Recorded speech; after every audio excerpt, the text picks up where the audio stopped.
So James Corden, The Late Late Show was really kind of instantaneously successful. Um, I wonder now that you're 3 seasons into it, how has the show changed or improved over this time?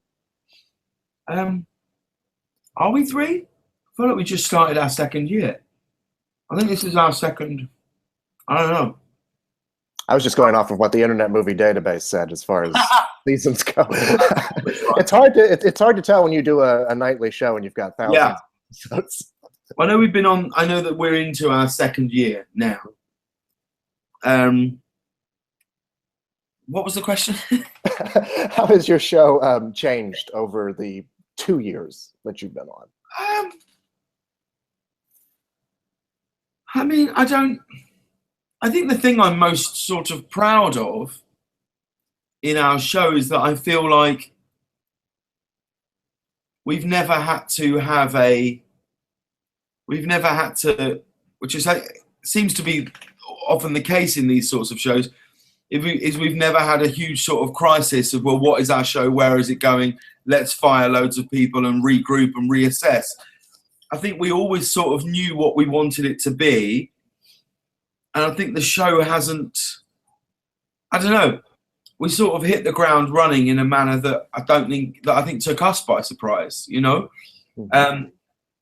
I guess the biggest change is it's easier for us to do stuff now, to book people, to do things. It's because of the nature of the pickup that the show gets. There's sort of less reticence from people to come and have fun.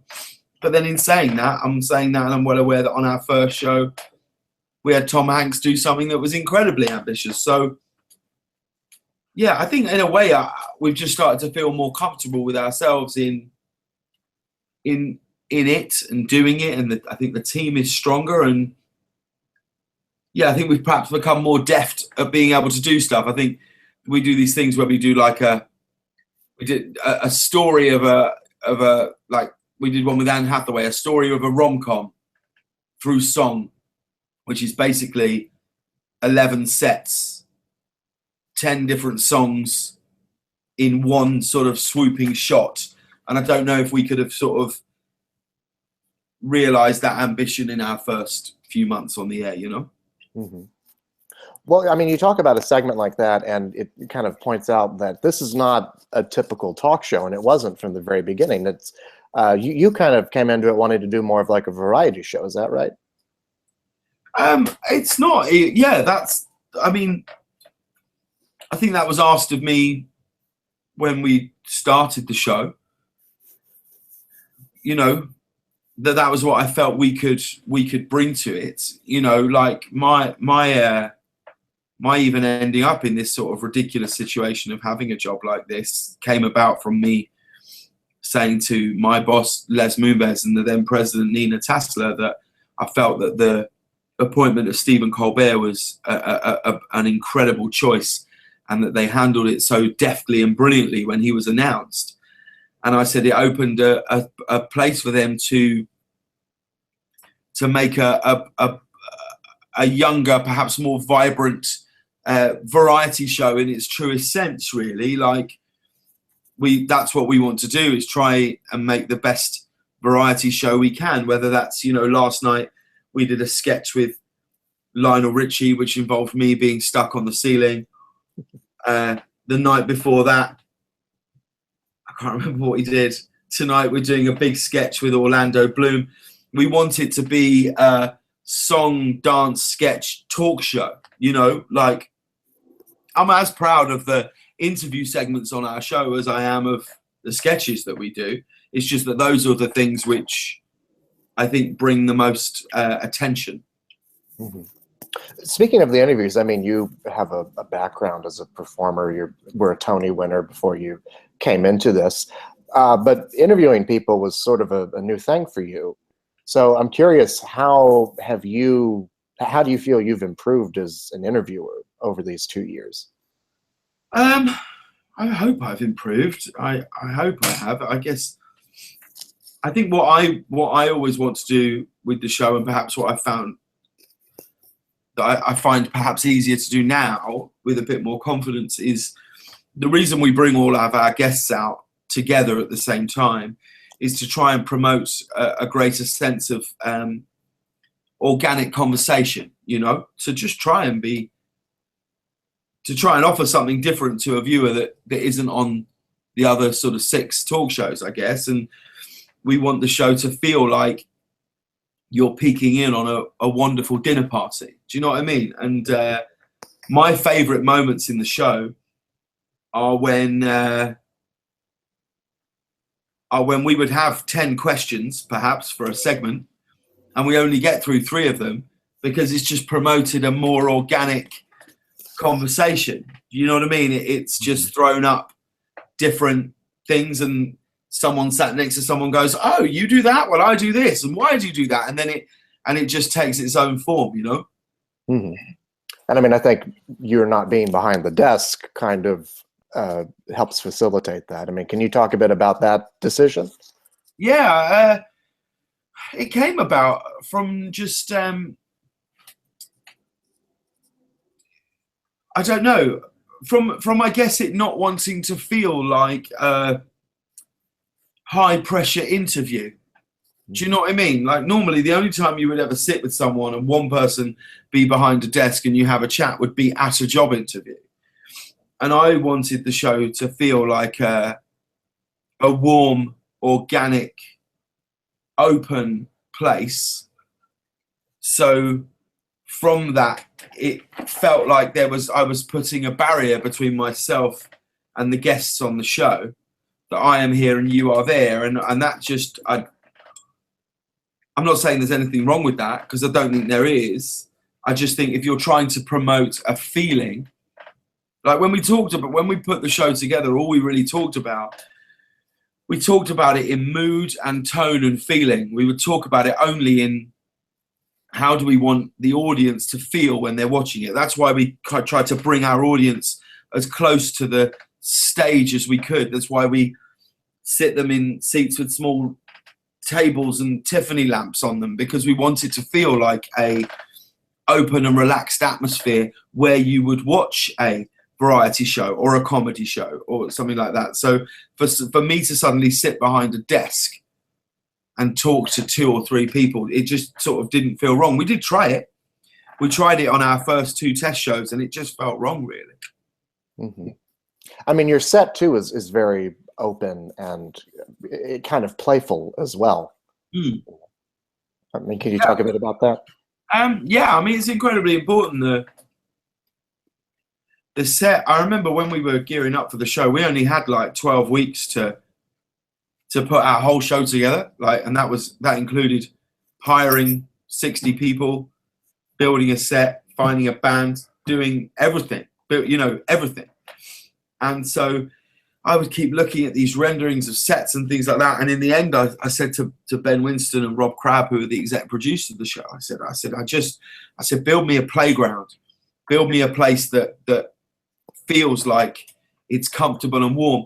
And one thing we very, very much wanted the set to be was a 360 set, that it never felt like, here is the set and here is you, the audience. That's why our guests walk through the audience to get to the stage. It's why we get out in and amongst the people. It's why at the back of the stage we have that photo booth where people will stick their photos on the wall and sign it before they come down to enter the set. We wanted it to feel like you see and feel every corner of it, as opposed to it being a sort of black hole and the set there, you know?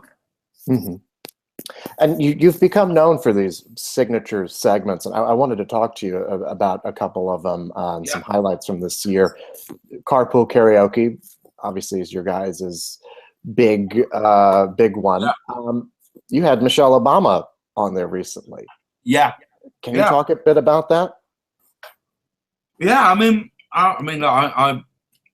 it still blows my mind today that that was something that happened in my life, you know. Mm-hmm. Like growing up, I never even thought I'd get to go to America, let alone be in the White House with the First Lady. And what I'm very proud of in that is that they came to us and said that they would like to do it. So, because there was an incredible initiative that was started by the First Lady called Let Girls Learn, which was about educating girls around the world who are not encouraged or even given the right or respect to have an education. Unfortunately, and it saddens me greatly to say that that initiative, I think, has been scrapped by this current administration, which, if that's true, makes me very sad. But what was amazing, and it speaks volumes of about her and her team, was that they were looking for the best way to launch this. So they got in touch with us to do it. And much as we don't consider ourselves to be, I don't think we're not a political show, but I think we are definitely not, you would say, the most political shows that are in this sort of landscape. It was a very definite feeling to try and put that video out in the middle of the Republican convention, because I think it really shows what your leaders can be, that clip, what it can be. Here is someone who absolutely has an initiative that they care and are unbelievably passionate about. And what they say is, well, what is the best way for this to reach someone? And that is by putting yourself in a situation where you may not feel completely comfortable, but it's one where you're going to be a shining light of joy and positivity. And I was just happy to be along for the ride in that, really. Mm-hmm. Speaking of politics, I mean, you had a very pointed video in response to the recent travel ban, which thankfully is still tied up. Can you talk a bit about that? Yeah, I don't know, when that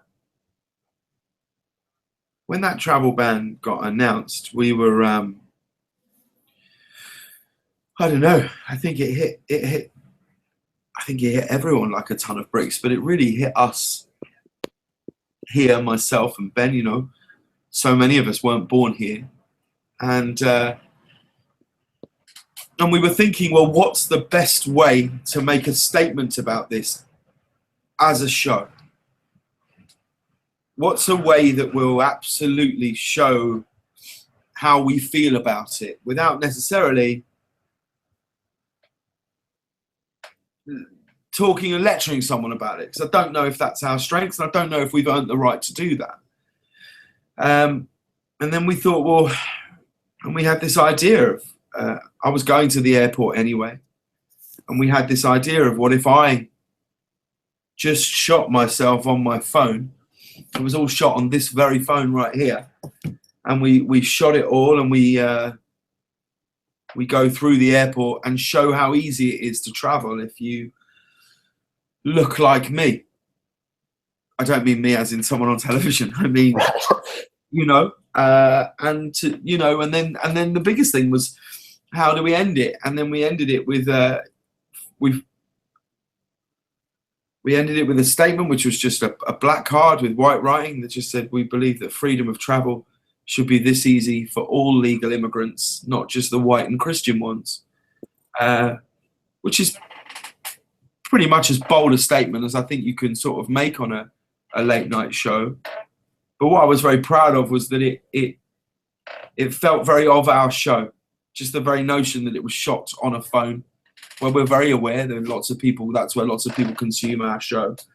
And yeah, and we never shy away from talking about politics in any way.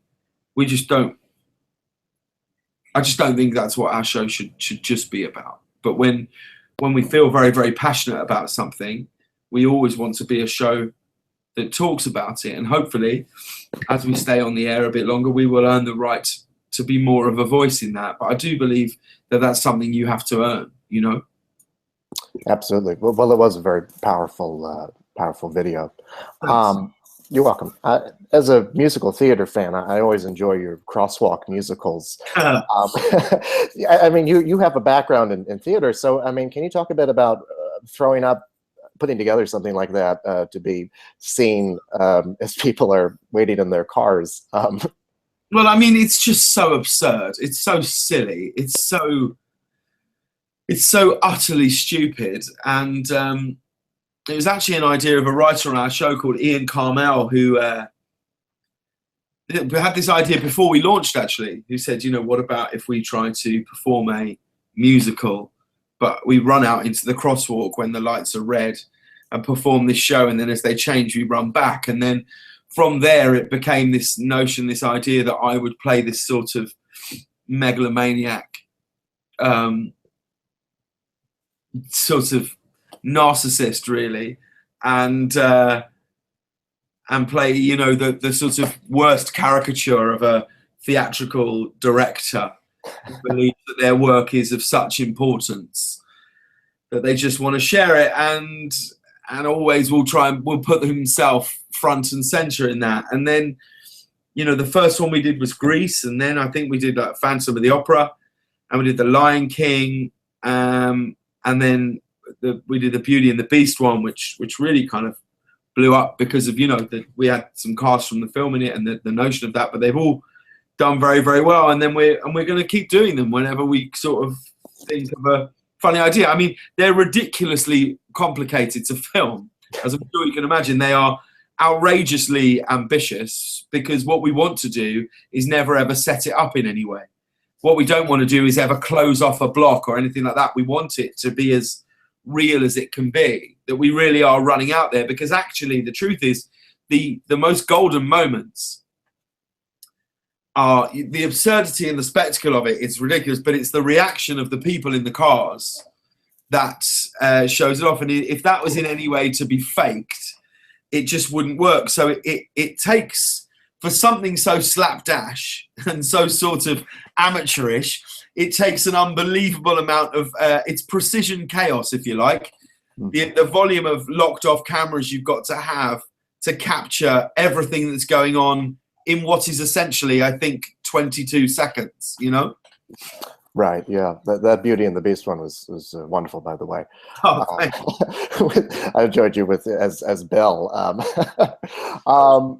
And then finally, a roll call. Speaking of incredibly complicated things that you guys do, can you talk about what goes into setting up that? Oh man, I mean, it's a real.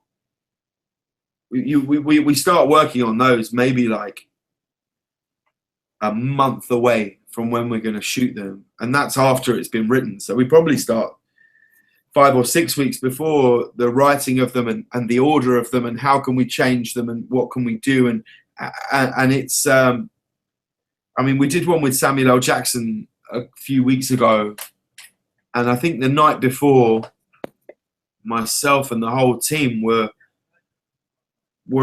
still here at the studio at midnight, just running it, how things are passed in, given, done, back change, hat on, hat off, done, so that whether it's Tom Cruise or Tom Hanks or Samuel L. Jackson, when they arrive, because you only have very, very limited time with these people. It will only ever be a maximum of an hour and a half of their time, and you've got to shoot the show in that time as well. You've got to shoot the chat talk segments in that time, and there's hair and there's makeup and there's all that stuff. So we have to be unbelievably deft so that when they arrive, it's not so overwhelming that anyone would go, oh, this is a silly idea, I'm not going to do this, you know?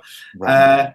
So my favorite bit in those not the crosswalks, in those roll calls actually, is when the camera pans out over the audience and you can see the 40 people that are stood around, who've been handing in stuff and things on ropes, pulling in and pulling out, and stuff being thrown and caught and done. And it's unbelievably ambitious, but that's where we've always wanted our show to be, you know. And the greatest thing about it is anyone who's ever come and done it, like Tom Cruise, for example, found himself getting quite emotional at it, because you really are looking back at a life's work, you know.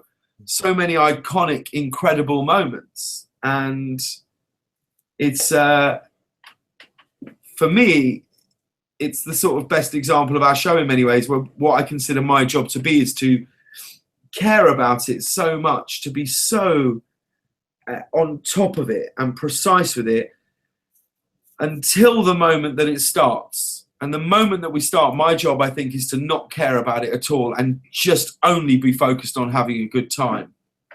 So it's like work and work and work and work. And then at the minute there's an audience there, to just let it go. And and that's where I think you see in those roll calls. Right. Before we go, I wanted to ask you about your 2 Emmy wins from the first year. Yeah. And what that recognition meant for you guys. Oh, are you kidding? I mean, I don't know. It's so far beyond anything we thought was possible, you know, in our first sort of full year on the air, you know, and like those 2 Emmys, and then to win like the Critics' Choice Best Talk Show at the end of last year, like, I don't know. To be on, for me, I sort of feel like the thing with awards is the nomination is the thing. There's no such thing as best in any of these things. There's no best actor. There's no best actress. It's a point of view. However, I do believe that there are a group and collection of best things, and to be on those lists is incredible for us. To be recognised in that way is something so far beyond anything we thought was possible, and we are. It meant more to us than anyone would ever know, actually, because when you come and take a job like this, you're so conscious of the fact that you're on. You know, we're one cooking segment away from being CBS This Morning, and so to know that the work you're doing is being recognised by a group of people who I have such admiration and respect for is unbelievably humbling and thrilling for me and everyone who works here. Well, James Corden, thank you so much, and congratulations on another great year of The Late Late Show. Oh, you're so lovely. It's lovely to see you. Cheers, man. Cheers to you too. See you later. Bye-bye. See ya. Bye.